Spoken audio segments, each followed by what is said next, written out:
Causey, and thank you so much for joining me here on Sacred Sex with Trish. And it would be really fabulous if you can let me know that you can hear me and see me.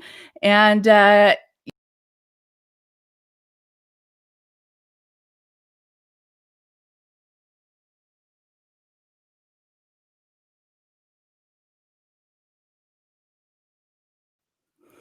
okay, I think we're back. I'm not sure what's going on, so I am very grateful that you are here with me tonight. Again, my name is Trish Causey, and this is Sacred Sex with Trish. And you can find this show on onenesstalkradio.com, as well as on the Oneness Talk Radio's YouTube channel and Facebook page, all under the name of Oneness Talk Radio.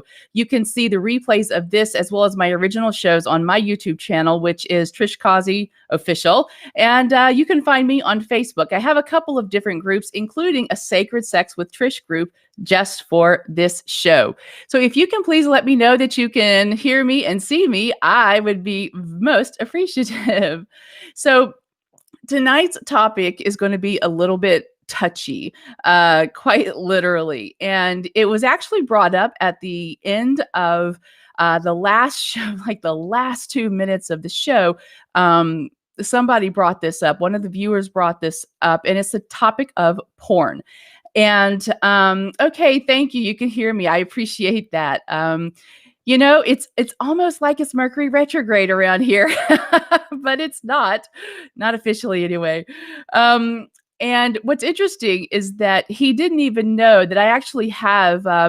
I have an idea. I've mapped out 12 episodes for this series of Sacred Sex with Trish.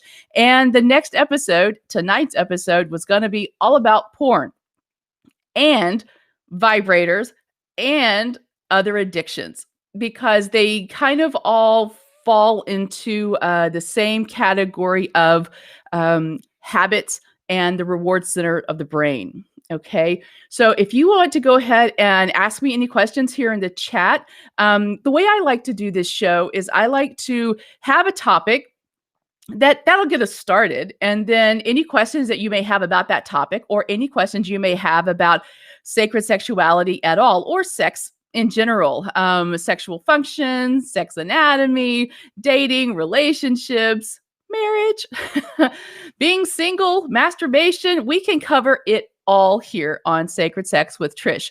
Now, of course, I understand that when you ask questions and you're in the chat here on YouTube or Facebook, that you are showing your name. So if you would like some anonymity, you can ask your questions privately. You can make up an alias via my website. So if you go to trishcausey.com/Sacred Sex with Trish, it's all one word, no dashes, scores, or underscores or doodads or anything like that.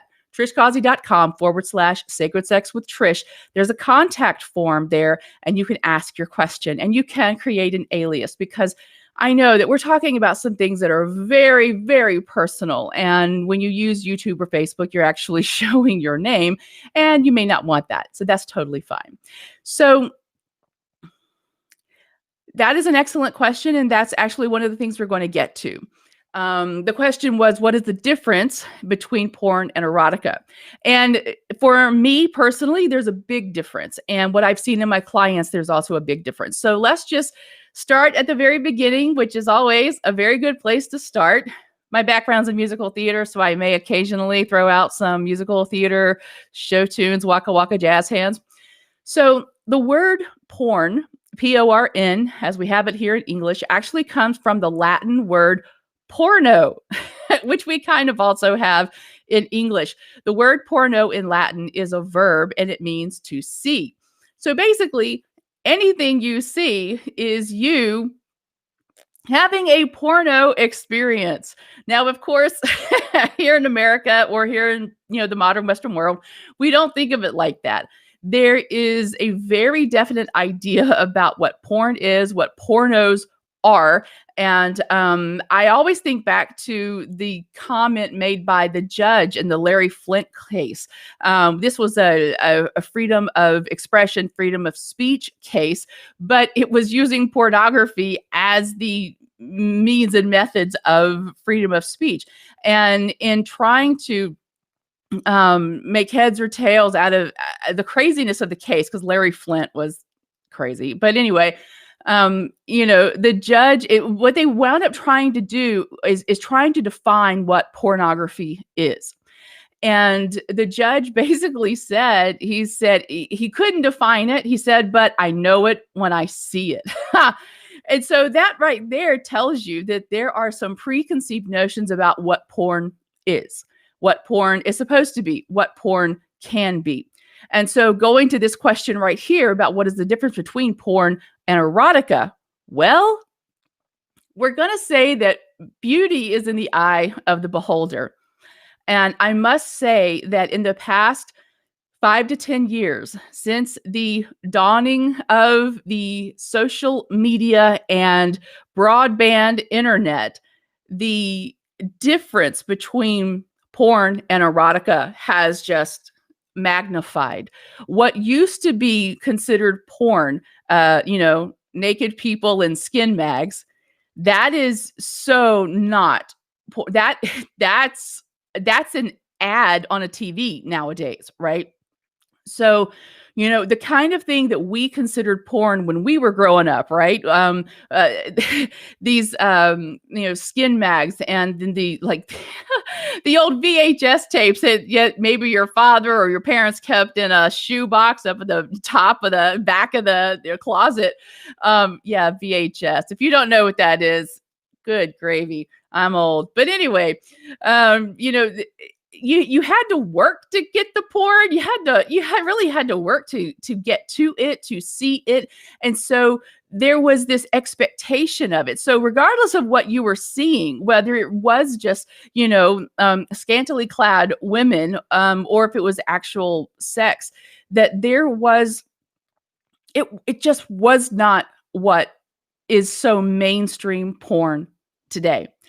And I do make the distinction between the porn that was available, that you could get your hands on, even at the back of Blockbuster. You remember video stores? You could actually get it. I mean, it's really actually amazing about how porn has become so accessible, and how it became so accessible even in the physical, tangible way. And then, of course, with the dawn of the internet and then broadband, I was joking with a friend the other day about, I used to be so excited when you could get online, the AOL. You remember that beep beep beep kind of sound, and you could get online at 14K, and you were so excited. Oh my gosh, it just felt like you were flying through cyberspace, right? And of course now, I've got a super mega fast, like, what is it, 1 gig internet, and sometimes it still takes forever for things to download.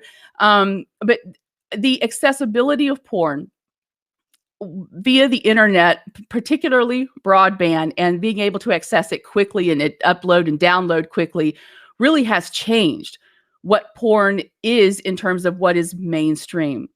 And because of this, what we now see or consider mainstream porn is a lot more hardcore than what was ever in your average skin mag or in your basic porn that you used to see. I mean, there was I don't know why I'm laughing at this, but I just think back to where, there was a time when where a porn star, she wasn't a star, she was just considered an actress who was doing this for some extra money, and she could refuse to do lesbian scenes. She could refuse to do anal, like back in the day. Now that's all kind of expected, and it's almost a part of foreplay within the porn industry. Like, you have to do all of that, right? And so then, because that's now the basics, what is considered then kind of out there or extreme is so far beyond what probably any of us would even consider or think of, much less want to watch. So then, why is that? Well, it goes back to what I said at the beginning of the show, and how all of these topics that we're going to cover tonight, and one show is not enough to cover all of these topics, but porn, vibrators, and other addictions is that it's all about the reward center of the brain. So as porn has become more and more easily accessible, 8 and 9-year-olds can watch porn on their smartphone. And parents, what the heck are you doing giving your kid a smartphone? I'm not judging. I'm judging. Why are you doing this? They don't need that. They really don't. But anyway, is that what has happened is that because the porn has become like this porn as basic sex, just 2 people having sex, 3 people having sex, is that as it has become more accessible, is that in order to get your attention, so that you'll click on the next thing, the clickbait, right? Is that the porn companies have had to go to porn websites, have had to go to the stuff that used to be fetish, that used to be taboo, and all of that's mainstream now. Hey, Gaia man, nice to see you. And all of this, all of these things that used to be taboo and fetish are now considered regular and mainstream. And the stuff that you didn't even know existed, probably, that's the stuff you now see on the front page of the main porn sites, because they want you to click. And it's click through, it's to get ads, it's to get that ad revenue, and it's to sell stuff. That sex is used to sell everything, and of course, porn is no different. And what they're trying to sell is, toys, vibrators. They're all kinds of, I was going to say mechanisms, but that didn't sound right. But you know what I mean? Is like, because I'm thinking of like there's sex furniture. There's lingerie, there's lube. There are all kinds of toys that you can use and play with. And if you get further down into certain activities such as BDSM, there are all kinds of tools and toys that you can invest in. And that's what they want, is they want you to buy that stuff. But along the way, they are posting all of this really, really, really hardcore stuff. I mean, when you go to the basic front page of most porn sites, it's going to be stuff. It's going to be the gangbang. It's going to be promoting these hopefully fake, incest is best kind of stuff. This stuff, you never had access to this. Like this was just something that, I mean, I couldn't even fathom that, when I saw my first Skin mag years and years and years ago, that would be the norm. And what's happening, though, is that because this has become the norm, these really hardcore, violent types of sex acts, and I'm not kidding about the violence. I mean, it's like, you'll see like they'll a guy and a girl having sex, and he starts punching her breasts, or he starts slapping her face, or they start doing the autoerotic asphyxia, which is the strangle, because they think that makes for a stronger orgasm. And I'm like, well, you clearly don't understand how the orgasm functions. Oxygen feeds orgasm. Why the heck are you choking somebody? And better yet, why is it that, yes, consenting adults and, free will and all that jazz, why is it that if you say that somebody is choking you, during sex, that's okay. But if he were choking you outside of sex, it's attempted murder. That makes no freaking sense, except that we are in a time where we are really struggling with the way the mainstream sex has become violentized. I know that's not a word, but then violent sex is readily portrayed in film, in TV shows. Do we need to talk about Game of Thrones? And it's not just Game of Thrones. They were not the first one, but they just had the biggest budget ever. And they really broke a lot of TV taboos in what they showed. And I think it just went to the idea that even they have to push buttons, as it were, to get viewers. And that's what it's all about at the end of the day, is making money for all of these companies. So that's porn. And please understand, I'm not saying that watching porn is bad, because of course that's a judgment. Watching porn can be beneficial if you have had some kind of sexual dysfunction. Let's say you've had some kind of injury and you've had actual, physiological damage to your genital areas, or, or even let's say if you have carpal tunnel or frozen shoulder, that masturbating is painful, or, sex is painful, but you want to feel something and you want to turn to something that's easy to get turned on by. So you turn to porn. Well, there is a difference between porn and erotica. And the typical difference is it beautiful? Does it make you feel good? Does it make you feel sleazy? What's the lighting? Is the lighting good? Is the music good?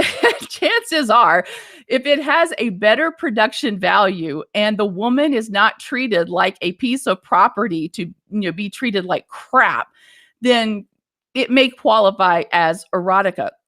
The idea here is that I am seeing, and have seen for several years, I have seen this growing divide between what you can even consider regular porn and the hardcore porn, because what used to be hardcore even a few years ago is now the regular porn, because they're so desperate for clicks and they're so desperate for earning money from ads and from sex toy sponsors and that kind of thing.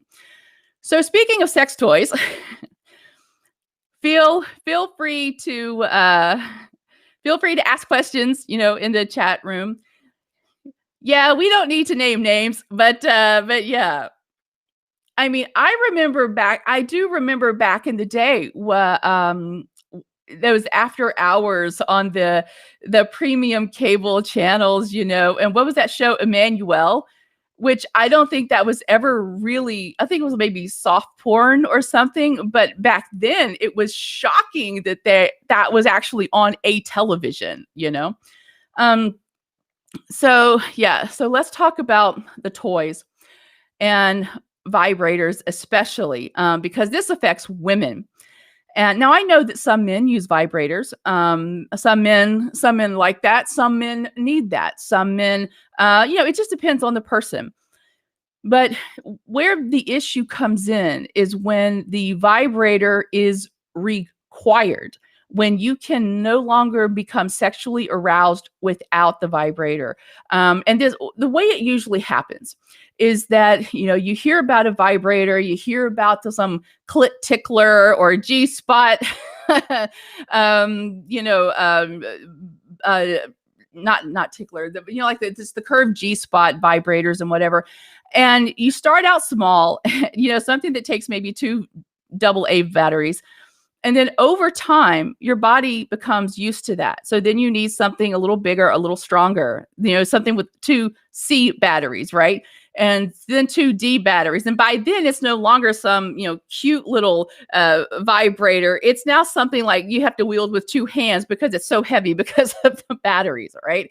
And then you're like, I'm so sick of buying batteries because batteries are expensive. And because now it's taking longer and longer and longer to reach that same arousal or even have a finish at all. You go for the stuff that you plug in, and then that stuff is just crazy strong. What's happened is that over the time that you have been using a vibrator, you start out small and need something stronger and stronger and stronger because you are slowly damaging your nerves. And I know that nobody in the sex coaching industry, the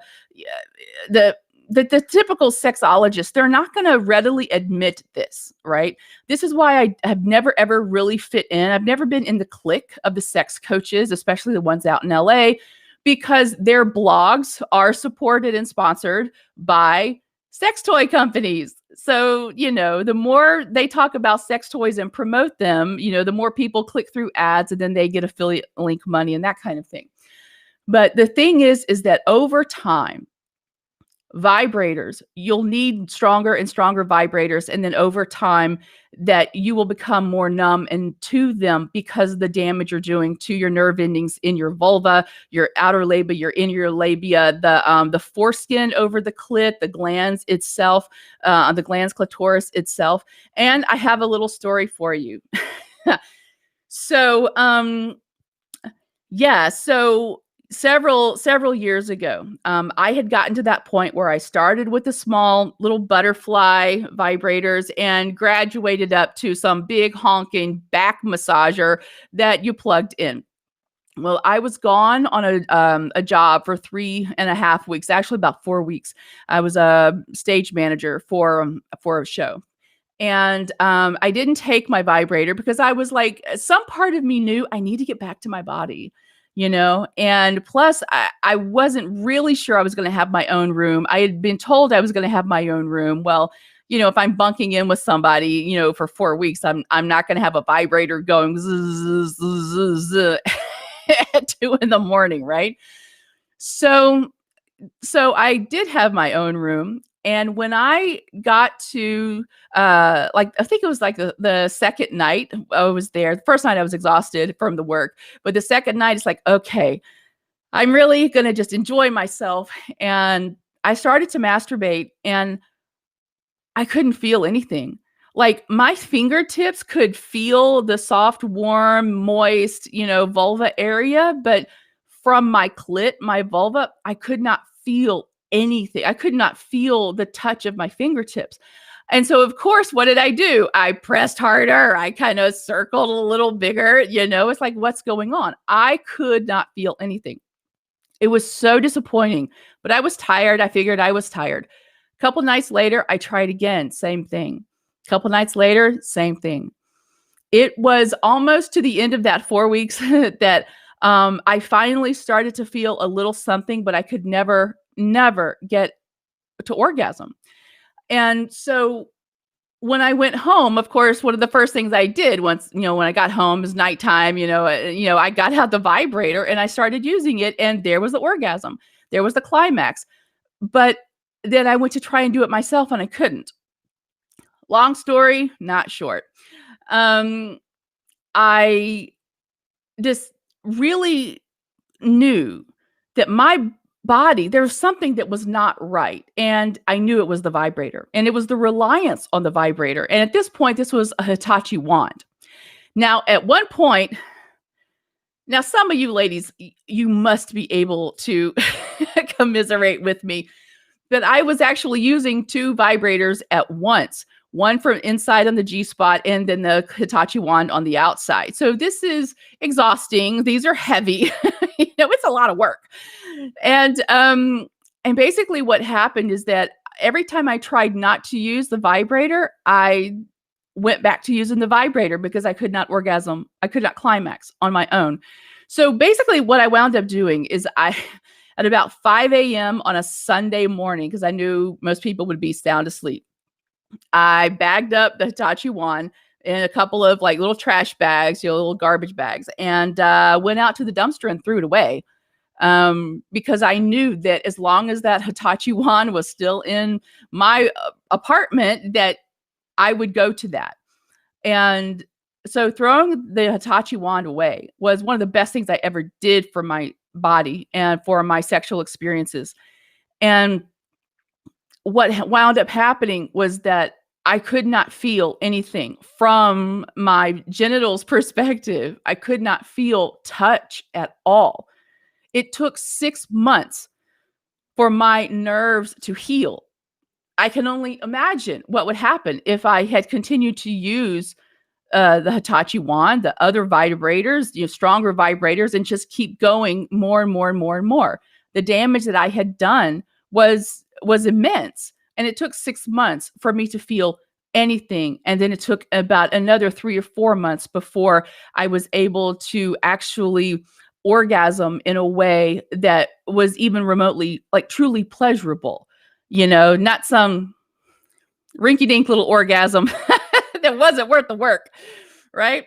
So what I kind of learned from that experience is that, first of all, that our reliance on this is the lesson of Ascension, right? The reliance of anything outside of us is probably not a good thing. If you can use it every now and then, but you don't rely on it, you don't need it, maybe it's not so bad. I've never used a vibrator since then. What I actually wound up doing was I started using various modalities, many of them tantric modalities, and I was able to have my sexual awakening and a huge Kundalini awakening in November of 2011. And I've written about that on my blog. You can go find it. Um, and from those experiences, I created my program, Awesome Awakening Energy and Sound Orgasm Meditation, which there's a basic version of that. So you can get that. And it's on my website. And it was truly amazing what I have been able to experience just with my body, like just my body, my fingers. That's it. I do use a curved little glass dildo. It's like a little glass dildo. It's really pretty. It's pink. They come in purple too, and it's glass. And that way, it's really easy to clean and keep sterile. But I do use that to get in there on the female prostate, which is where the G spot is located. And because that actually does hurt. I mean, that can hurt, having your wrist twisted up like that can hurt after a while. But that's the only aid that I use on a regular basis. I do have one toy, penis-shaped toy, but I haven't even used it. It's new. I haven't used it as just like I don't need to. What I have been able to do with having the sexual awakening of my body is that I orgasm spontaneously. I can orgasm while I'm driving. I orgasm while I'm, standing in line at the store. I can orgasm anywhere, anytime. And I can have all different kinds of orgasms with my body. Nipple orgasms. You can have obviously like cervical orgasms and that kind of thing, but you can orgasm in so many different ways that when you're able to get away from the addiction of porn and toys, vibrators, then you're able to really tap into the wisdom of the body, because your body is designed for pleasure. Your body has so much wisdom in so many ways. This avatar, this physical Merkaba that we're, floating around in here on Earth, it is amazing. It's really, really, really amazing. And so when we numb our responses through porn and through vibrators, that it's like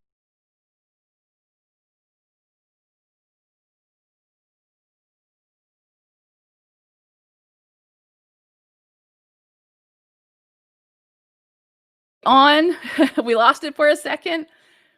I'm actually hardwired to my 1 gig internet, so I really hope that that y'all can get all this. And of course, the chat is open, so please feel free to ask questions in the chats. I should be able to see your chats. But what happens is that when you give your brain the same, stimulus over and over again, your body adjusts to that, right? It's called homeostasis. Your body is not going to do anything it doesn't have to do to maintain its little happy place, right? And that's true for anything. That's why if you haven't worked out in a while and you go to the gym and you really get in there and you work out really hard, and then you're fine the next day, but the next day and your body's like, what did you do to me?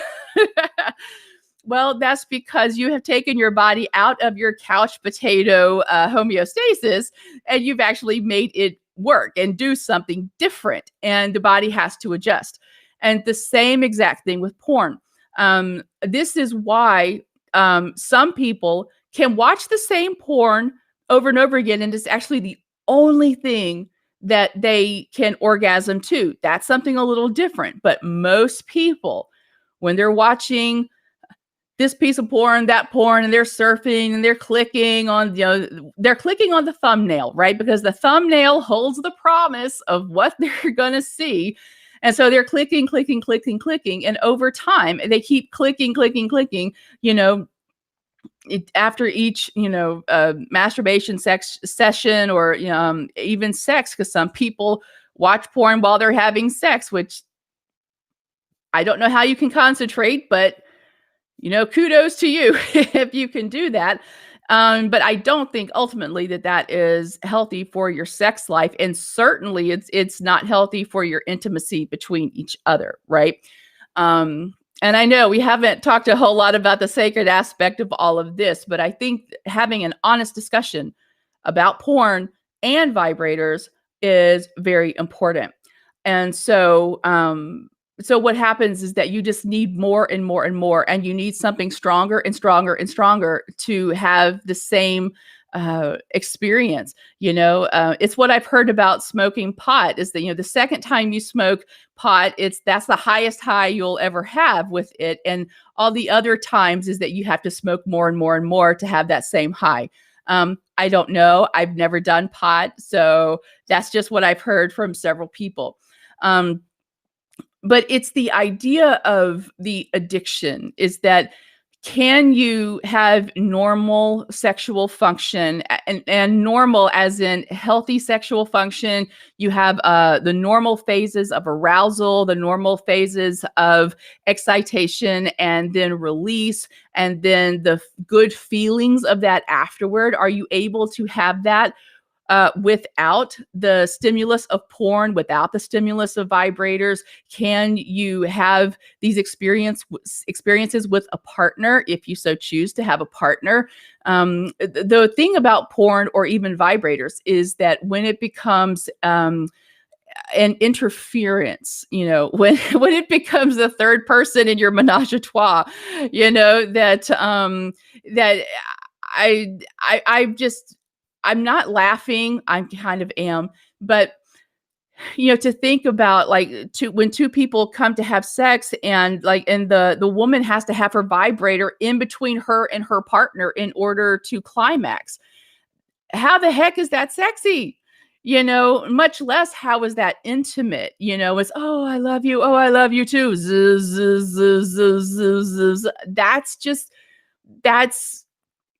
That's a hindrance. So then the question becomes, well, I have had this experience, I've had that experience, or I have this illness, or I have this chronic disease or whatever, and my sexual function is impaired.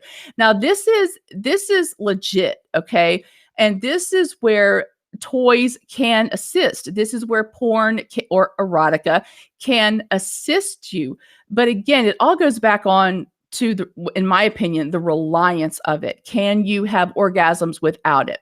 Any more questions? Because that was a good question.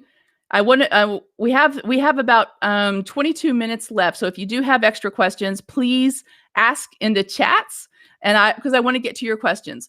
But if you have an issue, for instance, if you have frozen shoulder, tennis elbow, carpal tunnel, a broken finger, if you've had a groin injury, if you've had some issue such as PCOS or endometriosis, if you've had a hernia, if any kind of injury to the body is going to be, or illness with the body is going to affect your sexuality in that area. Okay. So sometimes you may need a little help, and sometimes you may want to watch porn or erotica for education. Okay. Well, maybe you never had sex, but let's just keep this at 18 plus. All right. We're just assuming everybody here is 18 plus, 18 and over. Right. And, maybe you don't know really what you're supposed to do during sex. You're looking for more of an educational thing. Well, you're not going to get that in mainstream porn, that's for sure. Probably the best thing in that regard is going to be amateur porn. But again, what's happening with amateur porn is that they're now trying to compete and look and be like mainstream porn. And, some of the amateur porn that used to be real sex with real chemistry between the partners, that's getting harder to find as well. I mean, if you want to, and I'm not going to name names, but there are sites that specialize in various types of erotica, such as woman friendly. This is where the woman is not treated like property. This is where the woman's not hit. She's not abused. She's not mistreated. That would be woman-friendly erotica. And then, of course, there's erotica that's especially for, let's say, gay couples, lesbian couples, trans. There are all kinds of specialties, such as, you want the guy who's, tall, dark, and handsome, or you want to, muscular or lean, or, for women, curvy, that kind of thing. So it's not that any of this is bad. I'm trying to stay up on my 5D perch of non-judgment. It's not that any of this is bad. For me, it all goes back to, do you need it?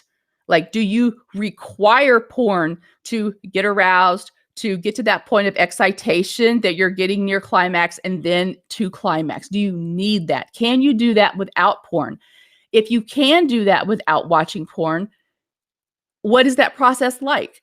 Is it difficult for you? Like, are you really struggling without the porn in the back of your mind? Or you're like, oh, I wish I were watching the porn. Trish said I couldn't, but I really wish I were. Trish is not saying that you can't watch porn. What Trish is saying is that, hey, maybe choose erotica, okay?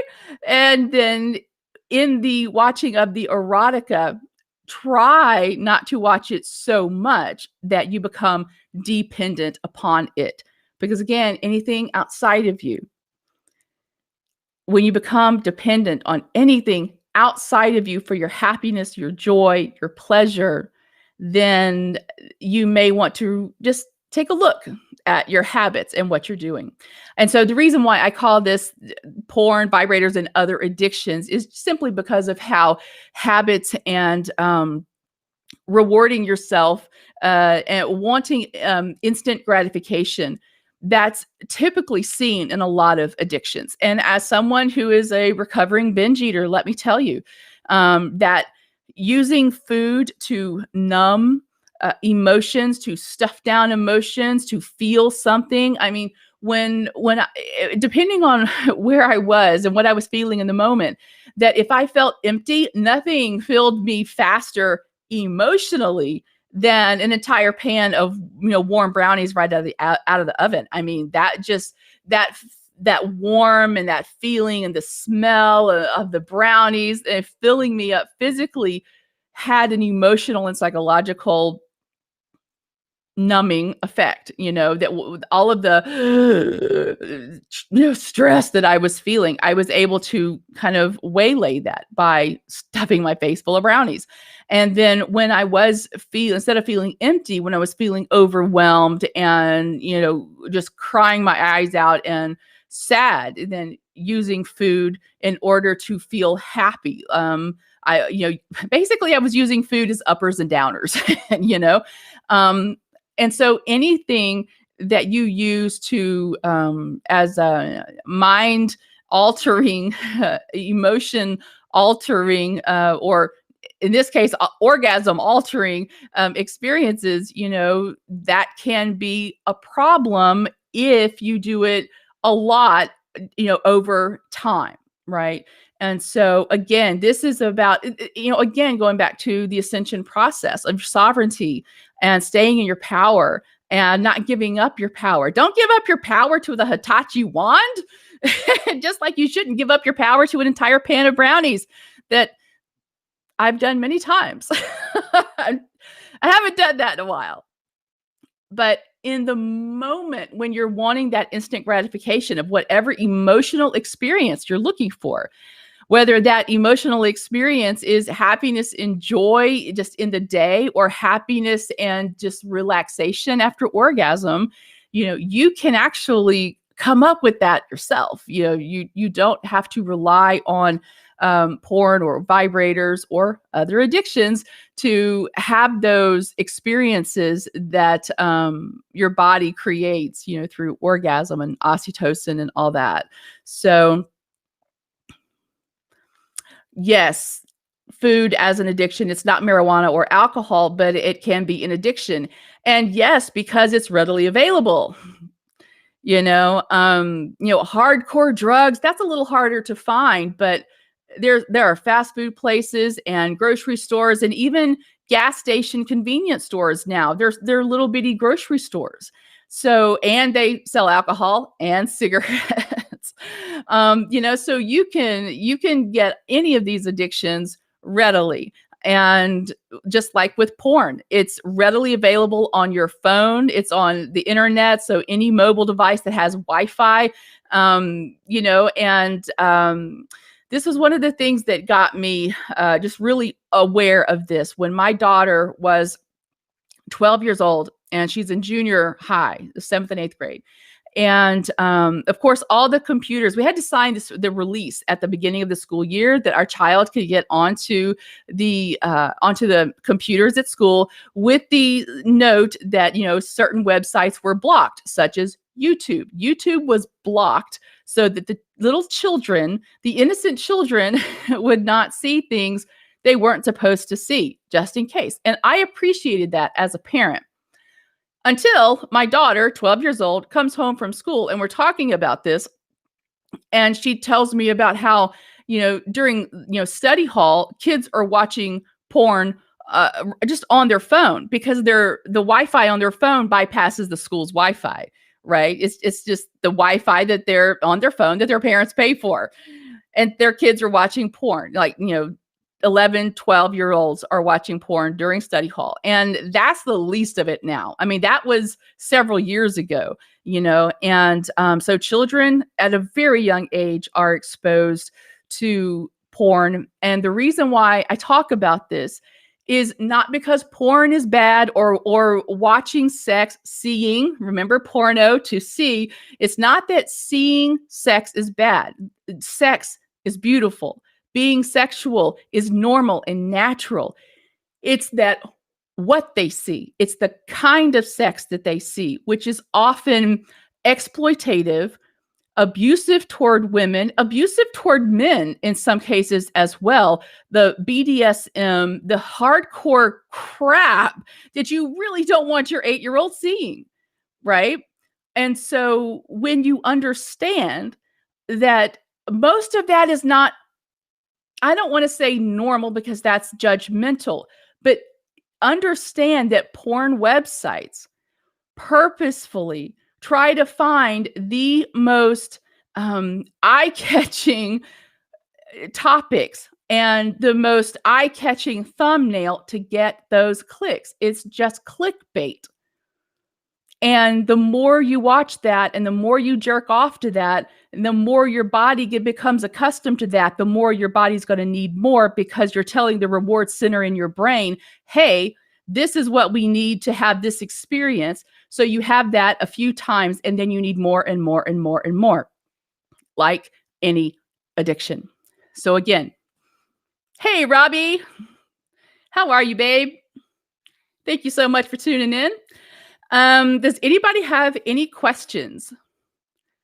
I know this is a weird topic, and I know you're probably not used to seeing this on Oneness Talk Radio. Oneness Talk Radio really is like the leading edge of consciousness. We have to have conversations like this, people. We have to have conversations like this. You cannot spiritually bypass porn. you just can't do. Oh, you have free will. Yes, you can do this. I'm saying don't. Do not spiritually bypass porn. And because, again, sex is beautiful. Being sexual, being sensual is beautiful. That is what we want in our relationships, right? That's such a beautiful gift in our relationships to have, that we can share this with each other. And then hell yeah, share it with yourself. Love all up on yourself. That's fun. And it's beautiful. It's just that, what we're seeing out in the 3D, shall we say, what we're seeing out in the 3D is just there.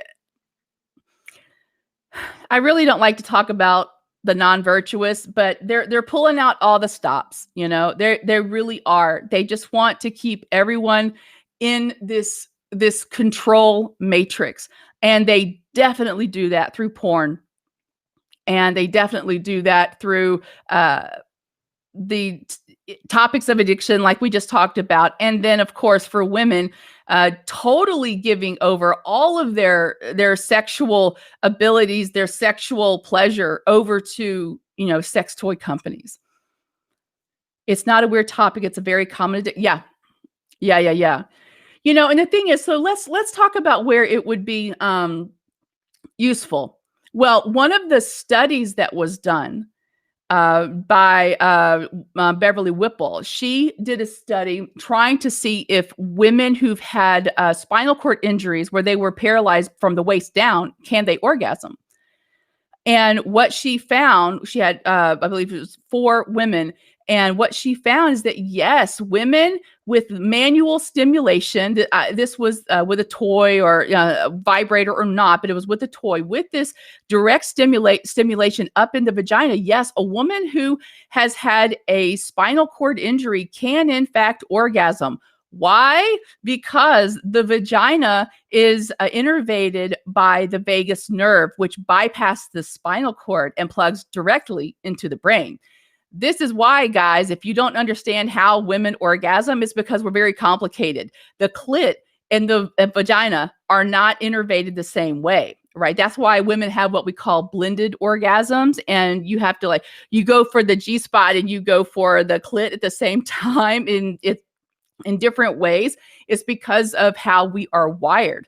So in that regard, getting back to the study, in that regard, using a toy is absolutely something that is beneficial for the woman, because her clitoris probably is not able to send messages to and from the brain, because the clitoris is wired through the spinal cord, but the vagina is not.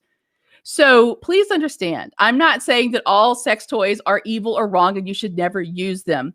As with anything, what is your relationship to that item, whether it's porn or a vibrator, a dildo, anything? Do you have to have it in order to climax? In the case of the study with the women with the spinal cord injury, yes, they actually need that. If they're going to experience orgasm, they need that toy. Okay, that's understandable, right? It's more for the average person. It's like, stop giving away your power. I preach this. Stay in your sovereignty. Don't give away your power. And when it comes to your sexual pleasure, it's so easy to give away your sovereignty and your sexual power to the enculturation we have here in our society about porn and toys and that kind of thing. So, anybody have any questions? Because I want to make sure I get to any questions that you may have. So, any questions on this or anything? It doesn't have to be about this topic. I'll answer. What you got?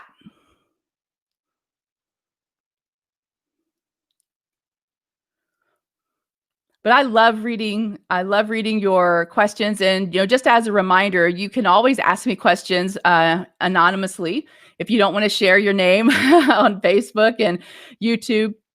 You can always ask me on my website, trishcausey.com/Sacred Sex with Trish, all one word.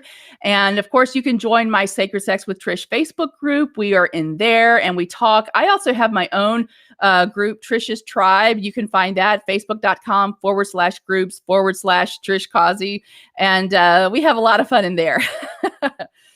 And, one of the things that I really want to stress with all of this is that sex is beautiful, and sacred sex is about honoring the divine within yourself and honoring the divine within the other person.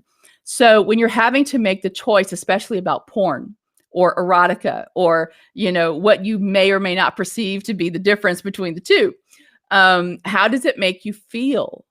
Like, how do you feel as a person? How do you feel from your heart? Not your penis. How do you feel, not from your vagina necessarily, but from your heart? When you see that, when you see the kinds of things, how does that make you feel. And then to know that when you click on that and you watch it, every minute you view that, every click is just reinforcing to these websites that's what people want to see. And the more people click on that, the more they're going to do that. And then they're going to just keep, the porn is going to keep becoming more hardcore, more hardcore. I mean, what's hardcore right now is going to be regular, regular porn in a couple years. Robbie says, when you get away from porn, is it common to see it outside the box and get repulsed? I think it's easy to get repulsed when you see it right now, you know, because again, porn as an industry is trying to get you to see and watch them. And so they will create whatever they think you will watch, because people aren't going to the video store and renting porn anymore, right? So the money behind porn has changed. How porn companies, how porn stars, how they make their money has changed. This is all online now, right? And so it really is, when you say about you get repulsed, it's that it really is about how you feel from your heart center, you know? And if you can get away from it for a little bit and then come back to it, which I think is what you're saying, is that when you go away from it and then come back to it, I think it is going to shock you. Well, for one thing, just how much it's changed. Like even in 6 months, it'll be, if you were able to walk away from porn and then you come back, I think you will be repulsed. That is such a good word. I think you will start to wonder, gosh, what did I ever see in this? Why did I do this? You know, and I think too, it's just a part of the culture. There's this thing that, you know, for guys, you know, as you know, in college and whatever, and, you know, in their 20s, that it's considered commonplace. It's considered, oh, this is just what guys do. So guys do it.